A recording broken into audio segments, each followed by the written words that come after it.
All right, well, why don't we go ahead and get started?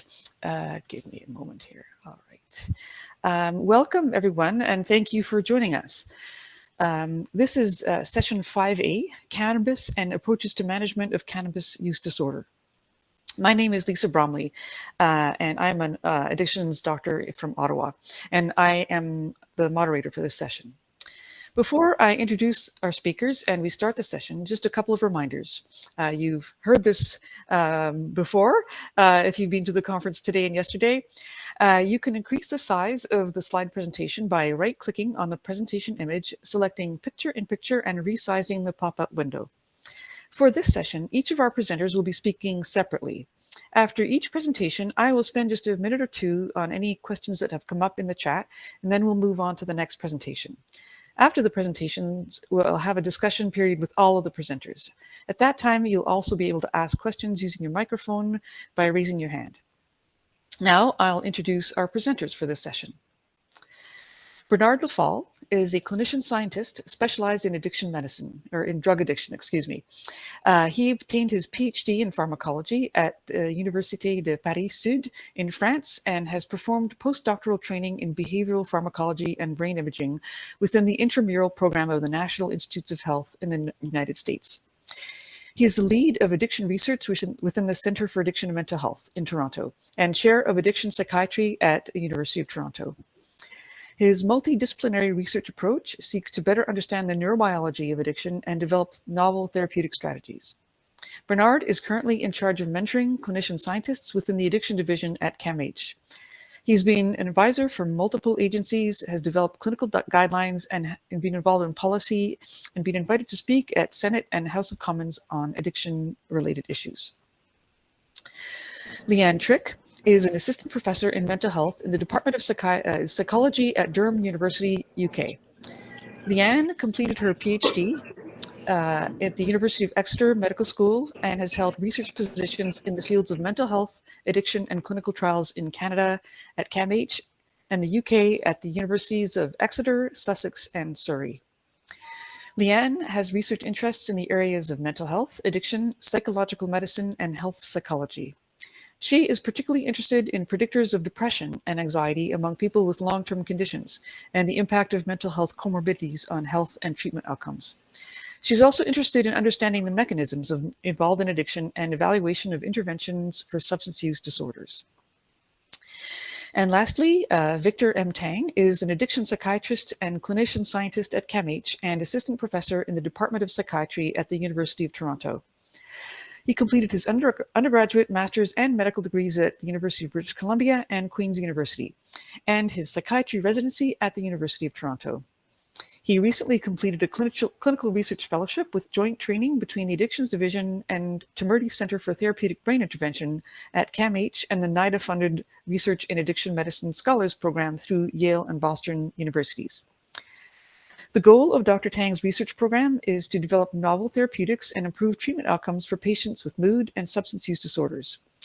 His current focus is on the development of non-invasive brain stimulation treatments in the field of addiction psychiatry, innovative approaches to evidence-based treatment delivery, and conducting clinical trials to investigate and target putative neurobiological mechanisms underlying these disorders. All right, and with that, I'm going to turn the stage over to Bernard. Thank you. Thank you, Lisa, for your introduction, and good afternoon, everybody.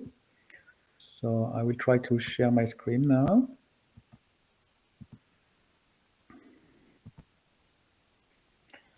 Okay, so today I will be talking about cannabis use disorders. So I will make the introduction to provide an overview, and Leanne will talk about psychological intervention and result of the group delivery treatment at CAMH, and Victor will present the recent developments that happened in this area at CAMH as well. So in terms of my disclosure, my funding comes primarily from public source. I received some drug supply from JW Pharma in previous clinical trials that were funded by CIHR and NIH. So I will be covering cannabis use disorder and with a particular focus on treatment of cannabis use disorder. So for those of you that are interested by the topic of cannabis use disorder, like neurobiology and treatment, I would like to point you to this recent review that was published in Nature Review Disease Primer. So it's covering like mostly all information from epidemiology, neurobiology to treatment. So I will not go to the detail, but the focus today will be on discussing the cannabis use disorder, which is mostly the condition that some people developed after chronic use of cannabis. So in terms of epidemiology, cannabis is frequently used. It is the third most commonly used substance worldwide after alcohol and so if you look globally, 192 million persons estimated to have used cannabis in the previous year. And on the estimate is that 22 million people meet criteria for cannabis use disorder. So that's a lot of people. And if you look at the number of users broadly, it is estimated that of lifetime cannabis user, around 9% of users will become dependent at some time of their life. So dependence was, the previous diagnosis criteria under the DSM-4. So that would correspond to the most severe form of cannabis use disorder. So the percentage of subjects that will develop cannabis use disorder in their lifetime is much higher than 9%.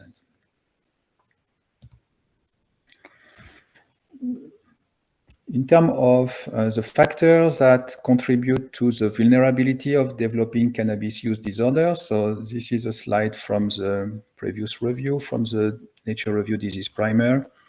So you have various factors. Some are biological, for example, genetics seems to play an important role there, but you have also psychological and social environments that are important and typically are starting to play some influence during childhood. But you have for sure the necessity to be exposed to cannabis to be developing the condition. And there you have factors such as the route of administration, the dose, the THC content that play a factor as well. And you have modifying factor. I will not go to the detail here, but clearly mental health disorder or social support are key factors that can lead someone to develop a cannabis use disorder. And after long-term exposure, it is clear that a secondary problem may emerge as well as neurobiological adaptation in the brain. So how do we define cannabis use disorder? So here I will go very quickly over the cannabis use disorder definition based on the DSM criteria.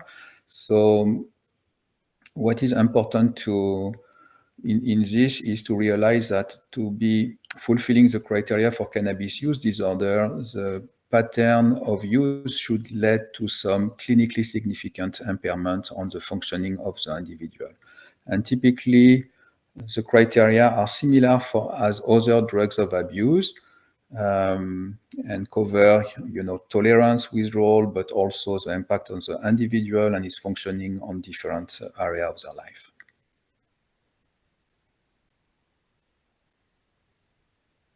Principle of treatment. So typically, the approach is very similar to what we will do for any substance use disorder. The first step is the screening, which means you have to ask the question about cannabis use. And it's always interesting at that point to also ask questions about the type of cannabis that people are using. Then it's the assessment phase for people that screen positive in terms of their cannabis use. And you can really use here the DSM criteria as a way to determine if there is or not presence of a cannabis use disorder. And typically, the severity will depend on the number of criteria that are present. As usual, it's interesting to know motive of use. paying attention to underlying mental health issue and other co-addiction. So we clearly use here the general principle of addiction medicine. In terms of the treatment goals, historically, abstinence has been the preferred option, but abstinence is not always an option or not always a preferred treatment outcome for patients. So we often use also harm reduction principle and try to get for a reduction and less harm on the subject. I would like now to talk about the evidence-based approach, because you have various interventions that has been tested, and those interventions has been reviewed as part of the Cochrane collaborative group. And I will present very briefly the main findings coming from those Cochrane reviews. So there have been two reviews published, one covering psychosocial intervention and the other one covering pharmacological intervention. So this is the first review on the psychosocial intervention for cannabis use disorder. So this slide here lists the different interventions that has been tested. And you can see in bold the interventions that have shown some efficacy for treatment of cannabis use disorder. So cognitive behavioral therapy is one effective intervention. Motivational enhancement therapy is also effective, and both can be combined. In research, there is also evidence that contingency management is an effective way of treatment, but to date, it has not really been implemented as routine care. It's mostly a tool that has been used as part of research studies. So I will let Leanne in more detail. I would like now to cover rapidly also the Cochrane review about cannabis pharmacotherapy for cannabis use disorder. So the main message here is that there is no pharmacological treatment that is currently approved and available. So there have been various drugs that have been tested, and there is clearly incomplete evidence for all the therapies that have been investigated so far. But what we seem to understand from those published studies is that there is very little value of prescribing SSRI antidepressant, for example, mixed action antidepressant, atypical antidepressant like bupropion. Buspirone as an anxiolytic or atomoxetine are not also effective. So there is really no place for those molecules in the treatment of cannabis use disorder. There have been some studies like that have tested gabapentin or some glutamatergic modulator, and the evidence is very weak as well. So I do not think it's really the time to prescribe also those molecules in the context of cannabis use disorder treatment management. What the Cochrane review has identified is that where there may be some potential value is for drugs that are cannabinoid drugs. But the evidence so far is still limited, and those drugs should still be considered experimental. So because those drugs, the cannabinoid drugs, are the most promising, I will go a little bit more in detail on those. So you have multiple drugs that have been developed. So cannabidiol is one. You have also cannabinoid agonists such as THC or combination of THC CBD. So this combination is called nabiximol. You have also nabilone and dronabinol that are like analog to THC. You have also drugs such as the fatty acid amide hydrolase inhibitor that have been tested in human subjects. And you have also experimental drugs. I'm talking here about neutral CB1 blocker, CB1 allosteric modulator. Those molecules have been tested in animals, preclinical model, but not yet in human subjects. So cannabidiol, you probably have heard about this drug. It is a drug that is present in some cannabis strain, but it has also been extracted and available as a therapy and shown effective for management of in children. So CBD is available for treatment of those resistant epilepsy in the US and various countries. It is a non-intoxicating molecule, but it seems to be having also a series of other properties that have not yet been validated. The only validated property so far is the anti-seizure property. So it's interesting for the area of cannabis use disorder because there have been one clinical trial, it's Freeman et al., published a few years ago, that have tested CBD in people with cannabis use disorder seeking care.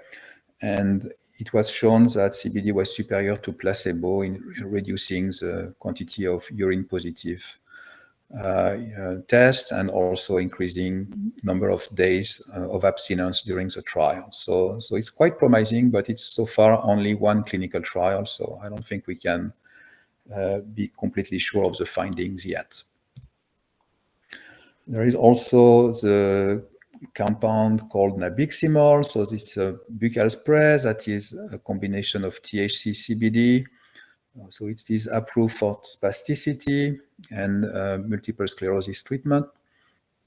So we have tested this nabiximol in Toronto in a clinical trial for cannabis use disorder treatment.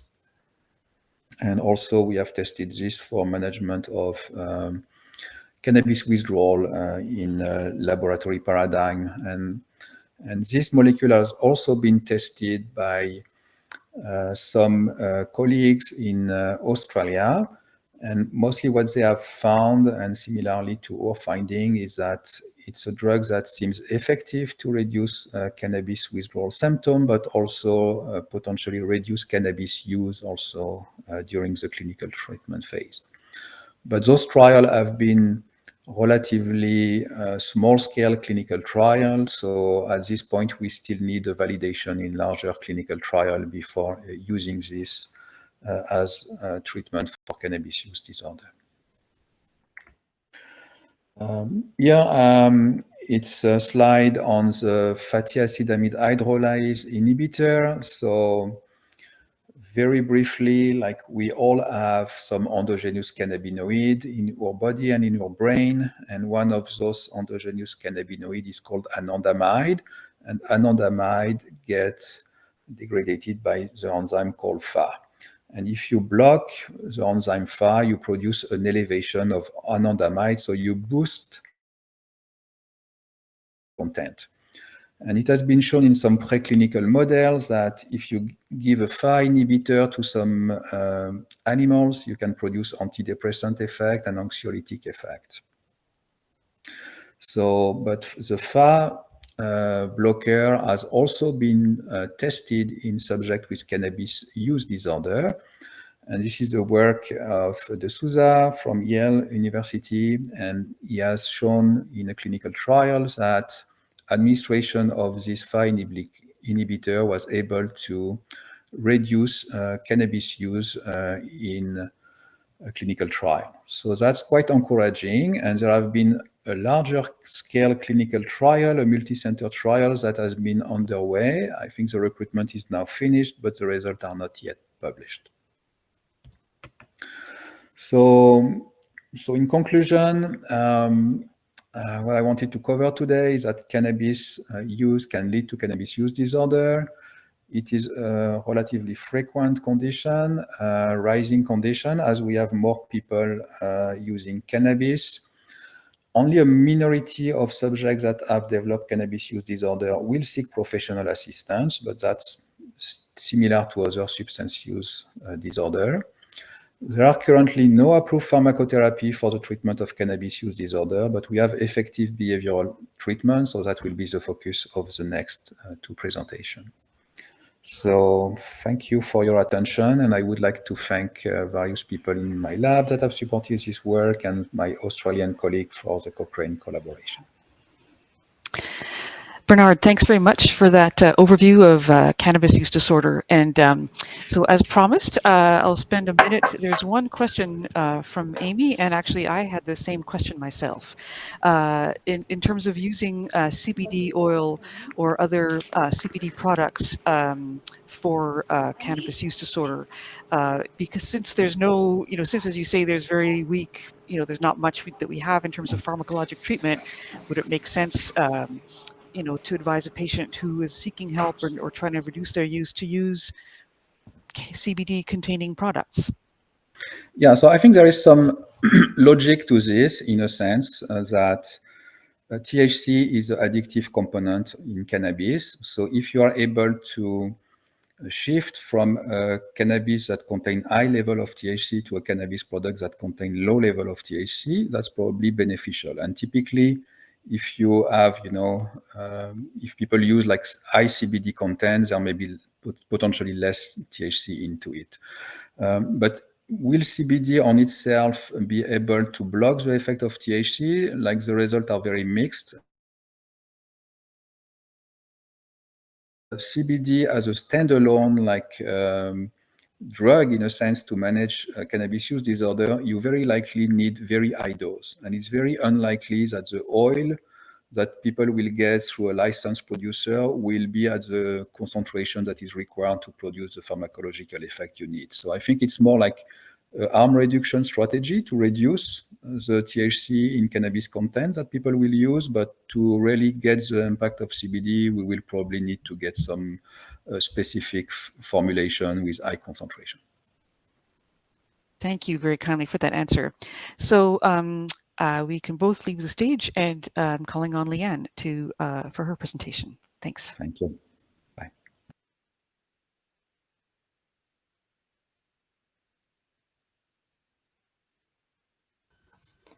Thanks, Lisa. I'm just going to share my screen. I've got some slides to show you all.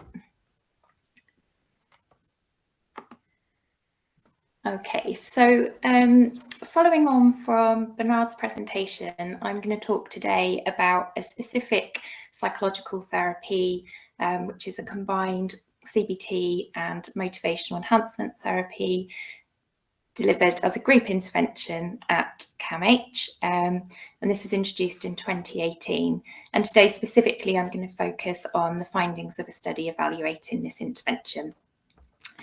So just by way of background, there isn't currently a recognised gold standard pharmacological treatment for cannabis use disorder.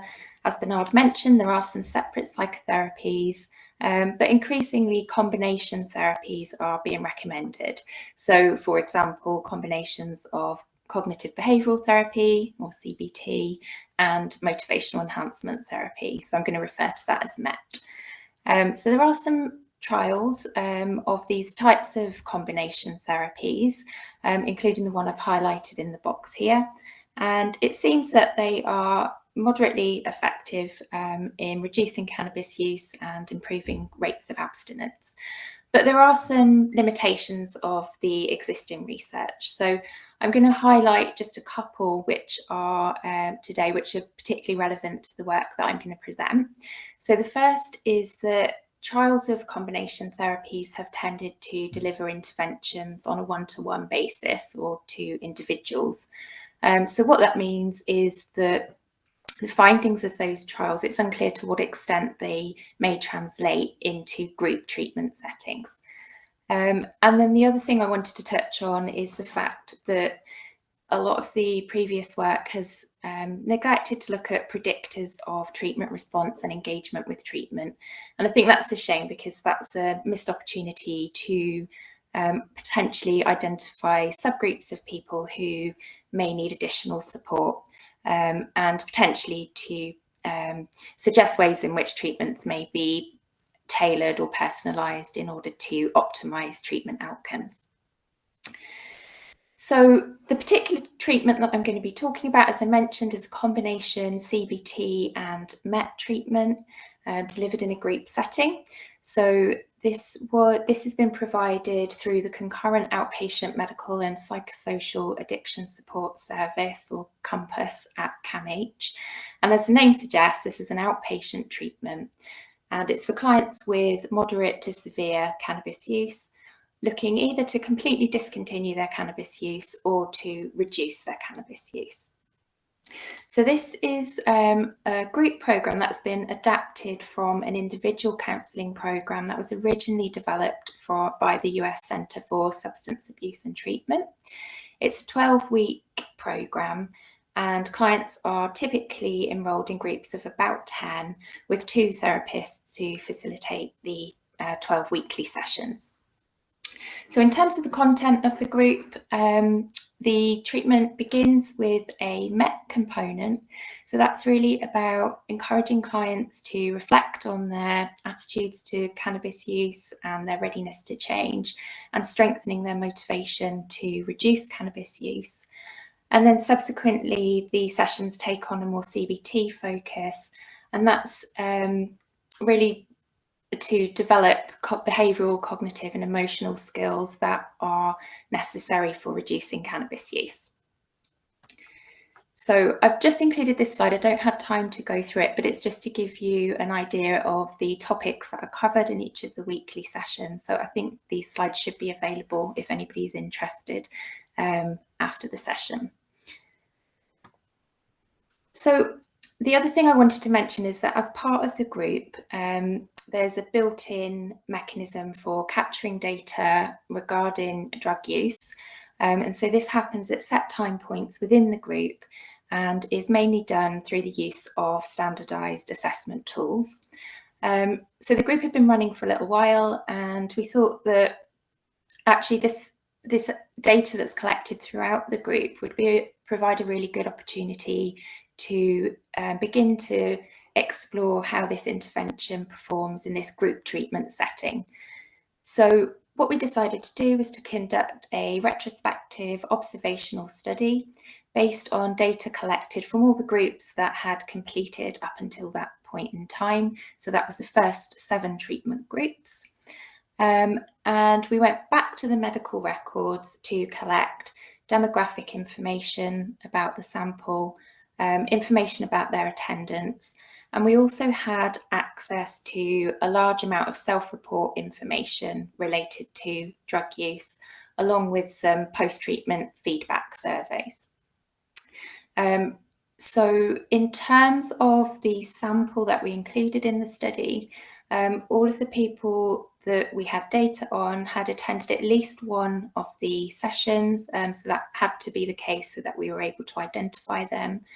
And they'd either already, they were either about to stop using cannabis, or they may have already been abstinent at the beginning of treatment, but for no longer than 6 months. And then obviously the other thing is that we obviously didn't include anybody that we knew had expressed a preference not to be included in research.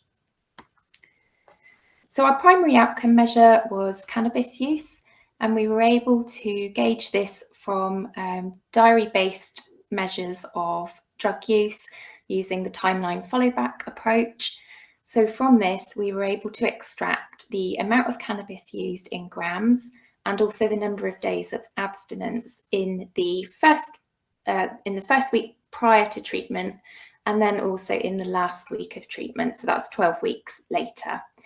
And obviously what we expected to see is that cannabis use at the post-treatment time point, 12 weeks, would be reduced compared to at pre-treatment. The other thing that we were also able to do was to look at some outcomes relevant to cannabis use, and we had measures of these at pre-treatment and also at post-treatment. And so this included the extent of any problems in different life domains that clients were experiencing as a result of their cannabis use, cannabis craving, withdrawal symptoms, symptoms of anxiety and depression, and also a measure of how confident clients felt in their ability to resist or reduce their cannabis use. And And so again, we obviously expected that all of these outcomes would improve at post-treatment compared to pre-treatment. So in the end, we had data from 69 clients. About 2/3 of those were male, and they were relatively severely cannabis dependent. The mean number of sessions that clients attended was 7 out of the 12, and just less than 60% completed treatment. So we defined treatment completion as attending 75% or more of the sessions. So attendance and completion looks slightly low, but not necessarily entirely surprising based on the findings of other studies. So in terms of cannabis use itself, we did see a significant decrease in the amount of cannabis used post-treatment compared to pre-treatment. And we also saw that the number of days of abstinence significantly increased post-treatment compared to pre-treatment. We didn't see quite such impressive rates of continuous abstinence. So for example, in the final week of treatment, only 20% of our clients were able to remain abstinent for the full 7 days. But actually, I think this may partially be explained by the fact that not all of the clients who were enrolled into treatment actually had a treatment goal of complete abstinence. So unfortunately, we don't have data on the numbers, but some proportion of those who were involved in the study would have been looking to reduce their cannabis use and not abstain completely. So moving on, we also found significant improvements in all of the other outcomes relevant to cannabis use that I mentioned previously. So cannabis-related problems, craving, withdrawal symptoms, symptoms of anxiety and depression, and also confidence in the ability to resist cannabis use. And then in terms of what clients thought about the group, we had 33 post-treatment surveys returned, and everyone who completed the survey agreed that they were overall satisfied with the group treatment. One thing to note here is just that the surveys that were returned were largely returned by people who had completed treatment. So it's possible that some of those who disengaged earlier may not have rated it quite as favourably. So that's something to look at in future work. And then finally, I just wanted to share some more exploratory findings with you. So I spoke earlier about the fact that previous studies have tended not to look at predictors of things like treatment completion and treatment outcomes. So what we decided to do to tackle this was to divide our sample into 2 groups. So those who had completed treatment and those who did not complete treatment. And we compared those 2 groups to see if we could identify any differences between them on all of the demographic and drug use variables that I've already talked about at the pre-treatment time point. So what we found was that the clients who went on to become treatment non-completers used more grams of cannabis in the pre-treatment week. They rated themselves as less confident in their ability to quit or reduce their cannabis use, and they also had higher symptoms of anxiety at pre-treatment. So this suggests that the heaviest users of cannabis perhaps need more support to remain in treatment, and that potentially bolstering confidence in the ability to quit and ensuring that symptoms of anxiety are addressed early on may provide ways to increase treatment retention in the future. And then finally, in terms of treatment outcomes, this is quite tricky to do because of the data that we had, but what we eventually decided to do was to correlate or compute correlations between cannabis use at week 12 with all of the pre-treatment demographics and drug use variables that I've already spoken about. So we used cannabis use at week 12 as a sort of a proxy measure of cannabis use. And I think for various reasons that's not necessarily an ideal measure, but this was practical in the context of this study. And I still think that it's interesting to share the findings here with you. So what we actually found was that the only variable at pre-treatment which correlated with post-treatment cannabis use was pre-treatment cannabis use. So, and it was a positive association. So what this suggests is that, again, heavier users of cannabis use may require more support in order to get the best out of this group treatment. So finally, just to wrap all of that up, I think that what the findings of this study show are that a combination CBT and MET group treatment for cannabis use appears to be effective in reducing cannabis use and increasing the number of days of abstinence. There were some limitations of our study design. Obviously, it was retrospective and we used a pre-post design. So these are preliminary findings which require confirming in a randomized controlled trial. And ideally that trial would include objective markers of cannabis use, whereas we've relied solely on self-reports. But I think the other thing that it will be really important for future trials to consider is including measures of individual differences that may account for differences in treatment response and retention in treatment, so that in the future recommendations about personalisation of interventions in order to optimise outcomes can be made. So I think I'm going to leave it there and hand over to Victor. But before I do that, I just want to thank everybody else that was involved in this project and to share the citation of the paper which has recently been accepted for publication in the journal Substance Abuse Research and Treatment. So thank you. Thanks very much, Leanne. And there's a few questions in the chat, and I won't address them all right now for the sake of time. But maybe the one that I'm wondering if you can say a few words about is just in terms of access to this kind of treatment in more rural settings, or for people who don't live in Toronto. Can you just say a few words about that? I think actually this might be one that is preempting some of the things that Victor's going to talk about actually. So one of the things that, one of our recommendations is that obviously looking at this kind of intervention in alternate treatment sort of formats might be interesting. So online formats, for example, but that's something that Victor's going to touch on. So I'll let him deal with that one if that's okay. All right, super. Well, let's call on Victor then. Thanks.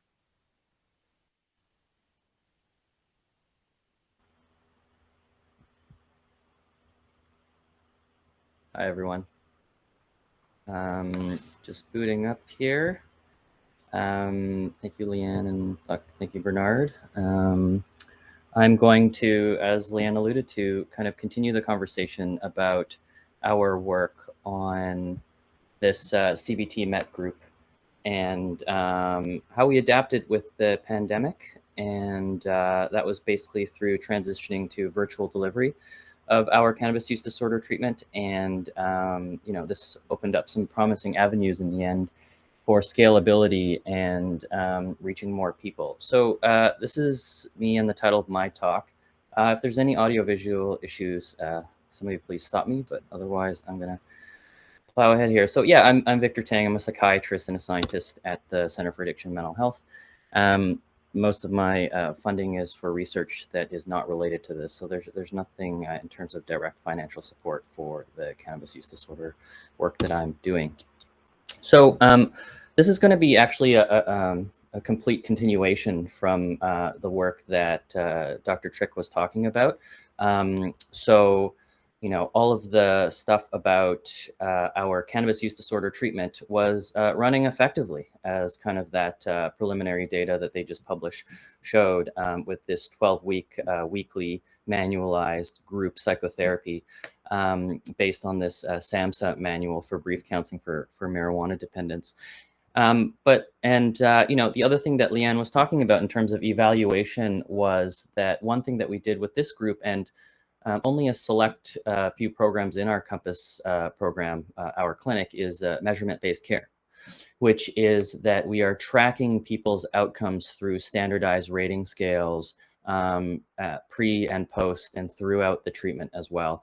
And the idea with this in a nutshell is that if we use standardized scales to track people along the way, this can help inform for both the patient and the clinician side how people are doing, what their progress is, and identify responders or non-responders as we go along the way. And then, of course, evaluate them at the end of the day. So all of this was, of course, running happily, at least, when you think retrospectively, until the terrible pandemic hit in March of 2020. And of course, the restrictions on outpatient care severely limited things like psychotherapy. And so like other medical ambulatory services, we needed to transition to virtual and remote care, which, is challenging for a number of reasons when we're talking about one, psychotherapy, two, group psychotherapy, and three, for a population that is struggling with isolation and marginalization and difficulty accessing treatment to begin with. So, to fast forward through a lot of obvious, consternation and anxiety at the beginning of the pandemic and how we would cope with this, we basically hopped on to what CAMH and the rest of our ambulatory services did, which was transition to virtual care over video or phone. And so the basic answer was question for us was, could we deliver this therapy over WebEx on our secure approved video platform used at CAMH and essentially do the exact same thing, run this group for 6 to 10 people with 2 co-therapists. And after a period of setup, we ran our first virtual group in October 5th of 2020. And, this was a new venture for Compass in general. And, I'm going to present some of the outcomes that we had for our cannabis use disorder services. So this is a stock picture from WebEx, but this is essentially what it looks like. This kind of like Hollywood squares, everybody's looking at each other like in a big Zoom meeting, but we're doing something that's, quite, intimate and personal for people, which is psychotherapy. So we had to socialize people to virtual group norms or how to do psychotherapy over WebEx. And anybody that knows about psychotherapy groups in general, when it was in person, there is this concept of socialization. You have to get used to the process, the group norms, the group rules, and things like that. And of course, that had to be adapted to a virtual setting. So we created this virtual etiquette, basically guideline for all of our patients and groups, basically talking about some things that we probably didn't have to think about until, the pandemic hit, which is that, you need to do this group in a private location, don't record or take screenshots, only your first name appears for privacy. We use this often, but we ask people not to do it in the group, which is don't use a virtual background because it prevents people from seeing somebody, I don't know, theoretically lurking in the background. You're just not able to see who else is there.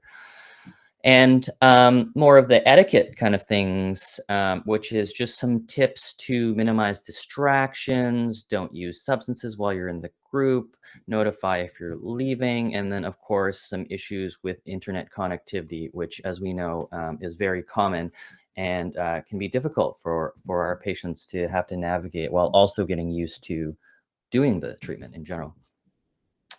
The measurement-based care, we had to transition to a virtual means. And so, it was paper delivery before, and we transitioned everything through sending over email with the RedCap electronic platform. And it looks simple, but it took some time to kind of iron out the kinks and make sure it was automated and delivered on time. But we send the scales over email. Once they finish it, the co-therapists get an email back saying that your client completed the assessment for, in this screenshot, session number 9. And then we were able to click and just view what their scores were for the past week, which ended up actually being a great efficiency for us because we didn't have to deal with paper, basically. And so right before the group, we review everybody's emails and see over the past 7 days since their last group how they've done in terms of their cannabis use, and then collate that information into their notes. So since then, we've completed 15 group cycles at about 8 patients each from that October 2020 first group. About 6 of our allied health therapists have been trained to facilitate, including, actually, in addition, 3 physicians who are group co-therapists as well. And all of us have been trained with REDCap data collection. Some of you may know REDCap is what we use for research data collection, but the majority of the people running the group are mostly clinicians and don't do research. So I thought this was great demonstration of showing that it's feasible for clinicians to figure out these kinds of platforms. Our dropout rate was at about a quarter of all patients. So this is people that actually withdrew from the group. There's other definitions of dropout, like, for example, what Leanne talked about was like number of missed sessions. So, in these clinical groups, you could miss kind of like a lot of sessions, and as long as you don't say you've dropped out or withdrawn, then we will still include you. And there was quite good compliance with completing the data quality check, but completing the REDCap scales from the patients, but the quality was variable. And one thing we learned was, there's no shortcut to this, even though it was automated and was on a good platform. We needed administrative staff to help with this a bit more. So, our one of my summer students, who's a medical student, Rachel here, helped us look at the initial data and just hear some of the baseline demographics. Mostly just clinical measures showing that this is a real world population, and a lot of them use alcohol, a lot of them are smoking cigarettes, and most of them are daily smokers. And they have pretty high CUDIT, which is the Cannabis Use Disorder Identification Test scores. And most of them scored within moderate range of depression and anxiety symptoms. And so this is an overview of past day frequency of use, so number of days used in the past week. And you can see an improvement, although it's quite modest. And really what the story is that there was a lot of variability to this.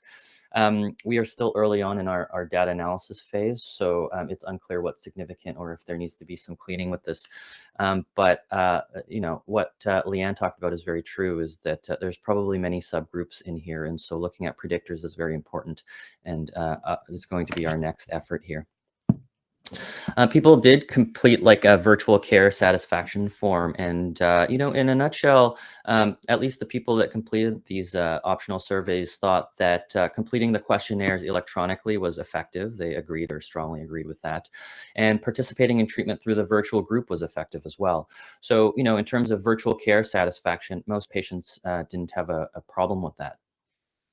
And then in terms of a couple of variables that, you would wonder would be lost when it comes to a virtual platform, for example, group discussion, or did the patients feel that the group therapists were caring and respectful? We do worry that over a screen that some of this stuff might be lost. But, from these surveys, at least, patients responded that they thought that the discussion still was good, and that they felt that the group therapists were caring and respectful. And so some of those kind of interpersonal factors still translated into the virtual format. I plucked a few quotes from these that talked a little bit about the negatives and the positives of how people felt for this. So red is kind of people, still saying the obvious. The lack of physical human contact and feeling disconnected was an issue. Technical issues and interruptions with lights was a bit distracting, but mostly minor. And, this comes up a bit too, that people can't talk to each other directly. You can't have these side conversations, the waiting room conversations, which obviously, or maybe not obviously, but, ends up being a lot of the rapport that's being built between group members.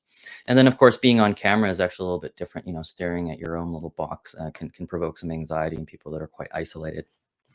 But on the other hand, people did note that, we have less barriers. It felt comfortable to be in my own home, despite not connecting in person. And people thought that if in-person groups are available again, it's still good to have virtual option, because it helps for people who have logistic or personal barriers to getting to the hospital. And, the sense of community and acceptance was a positive, and people felt that this was still maintained throughout.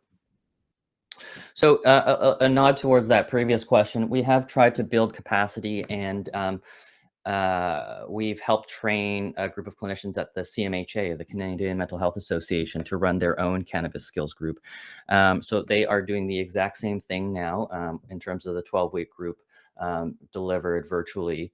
And they've successfully run a few groups, and they are open to referral as well.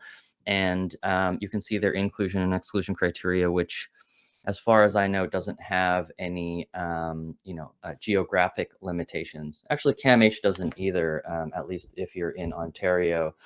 We're still figuring out catchment area issues, but, I think this is at least a good sign that we are able to expand this type of program. So I wanted to talk a little bit about advancing this even further into more experimental methods.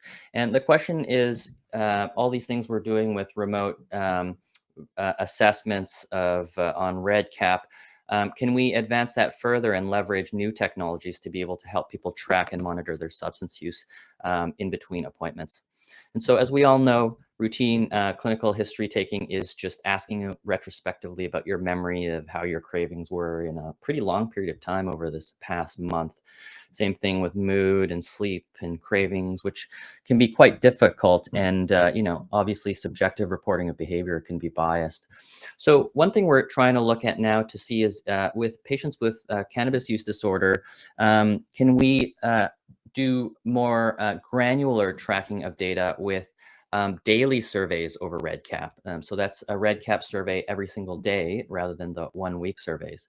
And then add using wearable technology to be able to track things that are more physiologic and objective behavioral measures in order to overcome some of these subjective reporting measures that we use, kind of like these sleep diaries and things like that, which are not perfect. So what we're running at CAMH is this study, and we're currently piloting it. And I'll share a little bit about our early feasibility data. And so basically, we're sending a brief daily self-report measure to people's over text or email, and just asking them about their cravings, how much cannabis did they use, and then just this sliding scale of emotion. So every morning they get a quick text message, answer this question. It should take you 2 minutes. And so the question is, can we do this every single day longitudinally to help people monitor their substance use and use the principles of measurement-based care kind of completely remotely and completely electronically? And what we found is that at least with our first 10 people that we've done that have completed an entire 4 months, they've completed over 90% of all of the surveys that were sent to them. There was some modest compensation. You only get $20 a month. So, that obviously helps, but I don't think that's the whole reason why they're doing this. So it kind of is showing, again, early feasibility of cranking up this remote electronic self-assessment. Wearable pet technology, I think we're all familiar with Fitbits and Apple Watches, and maybe less familiar with the Oura Ring, but these are all types of devices that you can wear to track your sleep and activity and steps, which we all know to be predictive of substance use and cravings, although mostly in a research and theoretical capacity. But the problem is that we have struggled to collect this data in a granular way for individual patients. And so we've had at least a dozen people wear these rings for 4 months that have cannabis use disorder. And as you can see, there's huge individual variability over the 4-month period. But that speaks to the importance of, doing research like this that helps people track their behavioral and physiological measures longitudinally and on an individual basis. And the dream is to be able to start to correlate these things. As you can see, this is one person's correlation between their bedtimes and their average resting heart rates. And we're trying to pilot some analytic methods to see if we can find some relationships, which I think we all understand happens intuitively, clinically, but we need more research to understand how to analyze this. So transitioning to virtual therapy was necessary during the pandemic and proved to be feasible. Our early evaluation outcomes demonstrate effectiveness, safety, acceptability, and early potential for capacity building.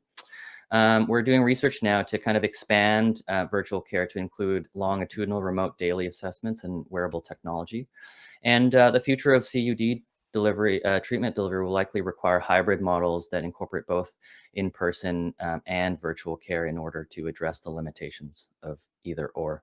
So that's my thank you slides. I think I should just stop here, but I'm happy to field questions with the rest of my presenters now. Hi there. Thanks so much, Victor. And I'll invite Bernard and Leanne to get back up on stage as well to field a few questions in the remaining few minutes. Thanks very much for this really informative talk. The things that I took away were that, you know, the pharmacologic treatments is sort of, we all kind of knew that there's not much that is available, and that hasn't really changed. You know, it was really interesting to me, you know, how you are working on measurement-based care. You know, sort of shows that one size does not necessarily fit all in terms of people's needs for psychosocial interventions. You know, the predictors of response, that's important to look at.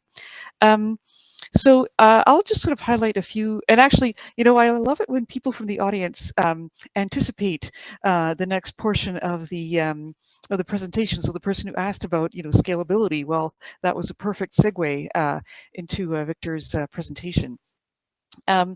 So there's, I guess, you know, and the questions in the chat are a lot about, you know, have you used this? Have you used Sativex? Have you used Nabalone? And I think it really speaks to sort of the, you know, how we're really needing better tools for this issue.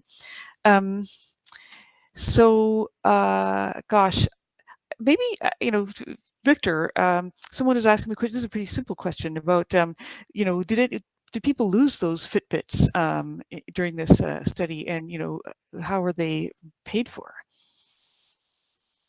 Yeah, so in a nutshell, I think out of 10 completers, nobody lost their ring. And there's about another 10 people who are still partway through the study, and nobody has lost their ring either. One guy lost it and then found it. So that was a bit of a scare. But, you know, we anticipated, obviously, that some people would. But we've been pretty pleasantly surprised at the compliance, and nobody's lost. Super. And in terms of the payment, yeah, we're just sending electronic gift cards or cash. It's just a nominal fee. Right, but in terms of, you know, the purchase of the devices themselves, that's presumably, was that covered in your grant, or how did people get how did they pay for Fitbits? Yeah, I think essentially Oura Ring is interested in partnering with mental health organizations like CAMH. So they made an in-kind equipment support to one of our centers here, the Kremble Center for Neuroinformatics. So that was donation support, which was very nice. One of the challenges, though, is those rings are aging out. So, you know, we're using generation 2 rings. I think they're on 3, maybe even 4 now. So, you know, I don't, it was a generous donation back then, I suppose. But now, you know, once you get to really old equipment, I don't think it's worth anything to them anymore. So people can just lose their rings. They don't care, because it's very outdated equipment. Great. And thank you. One last question, I guess. It's my computer is saying 1:59. So there's a person from BC, an addiction doctor from BC, and work with youth who struggle with cannabis use disorder, interested to start a CBT MET group. Is there resources that she could do that? Already running a contingency management group for stimulant use disorder. Yeah, I can speak for that. We have been discussing internally at KMH of an adaptation of this group for use. And so I think the person that wants to do this in BC can connect with us, and we will connect with relevant people at KMH. And how specifically would she email you, Bernard, or how, you know? Yeah, any of us, but yeah, you can email me, and we will put you in contact with the person doing the group. And so some of the material is being discussed for adaptation right now. So hopefully that should be available in 6 months. Great. Maybe I'll suggest if you stay on the platform for a little bit, that person asking the question could maybe direct message you through the chat, private chat, and you could sort of continue the contact from there. Okay, it's 2 o'clock, so the session is officially over. I guess, you know, I don't know if the presenters are willing to stay for a few more minutes, if there's any other follow-up questions. I'll also remind people if they want to ask a question, I forgot to say, to raise your hand. And my apologies, I was supposed to put the a link to the evaluation in the chat. So I'm going to do that right now.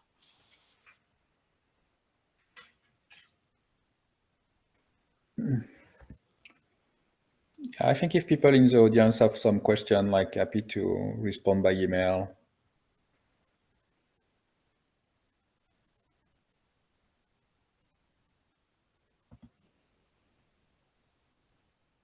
I just quickly wanted to know if you had any older adults in your groups and how they manage the technology.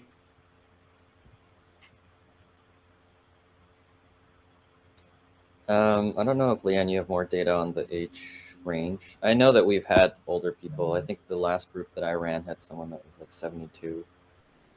It's pretty variable. I mean, I find that it's more about a person's like disorganization and other psychosocial factors rather than age. Yeah, I think we had a bit of a spread, but I think our average age was about 35, if I remember rightly. So yeah, I think a slightly younger group for us. Yeah, and although we don't treat youth, speaking to that last question, we do treat people 18 and above. So I think we have a decent number of people that are 18 to 24. All right. Well, there's a message from Sarah saying that there's a break. There's a person asking about the copy of the slides, and I would say message Sarah Clark about that. All right. Well, one last thank you to our presenters and our audience. Thanks very much, and enjoy the rest of the conference and the rest of your day.